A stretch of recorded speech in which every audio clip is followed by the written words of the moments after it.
Where do you find shelter? Where do you find solace? Where do you get peace? In the midst of life's insanity, craziness, the crap flying through the air, kids, work, family, and you're looking for a little shelter, where do you find it? Where is the best place? Let us think. I'm sure there's a million things going through your mind right now and where you can find it. A good book, a good bar, a good friend, maybe a television show, a movie, a vacation. There's a bunch of different places. But in the midst of life's storm, God really wants us to shelter inside of Him and make Him priority. Most of us do three things. We look for shelter and solace inside of people, places, and things. People, that's an easy one, right? It's easy to bend the ear of a friend. It's easy to sit down at coffee and dump whatever's going on, man, and have a good conversation with somebody. And you know what, truthfully, that is a great place to find shelter. But relationships can and will fail us. And sometimes we can be overbloviated with our feelings inside of relationships, leaving us codependent at times. In other words, that over-processing of what people think or have to think about us. Do they love us? How do they love us? What do they think of us? What are they going to think? And we take on their feelings. Places. That's easy. We want a bigger house, a better city to live in. We want a larger vacation deal. We want someplace to go, someplace to transport us into safety and solace. Things.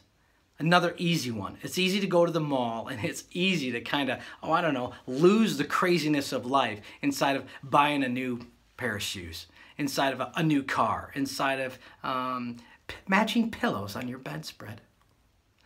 All those things, people, places, and things are where we usually go. And there's no doubt, right? We'll agree on that. But our life's work should truly be about seeking God inside of the storm of life. And one thing that we can do while in practice of that is to understand that storm is that there will always be a revolving storm somewhere around us. It's not that hard to real quick think about what's going on inside our lives, either at work or with our families or our friends or the activities that we have around those, and find a storm. And then to really understand where we go to find peace and shelter. God says, find it in me. I'm your rock. I'm your stronghold. I'll take care of you. Come to me. And in practice, that means prayer. If not in the day, in the morning, or a certain set time, I'm going to pray at 7 o'clock in the morning. I'm going to pray at 8 o'clock before I go to bed. Yes, you can do all those things. But it means the literal communication with Him as you're going through storm. To stop down and say, God, what's going on right now sucks, and I need your help. Or, God, what's going on right now is a celebration, and I got to hand it to you. Here's to you. Any one of those things, on either side of the spectrum, is prayer. And that's where we can shelter. That's where we can find a solace and a peace, if you will. Again, if your immediate thought is to go people, places, and things when you're looking for shelter, do a double take, a double spiritual take. Because it is your life's work to find and seek Him. And it's His life's work, for the record, to find and seek you. So again, people, places, and things, make that second. Make sheltering in Him through prayer.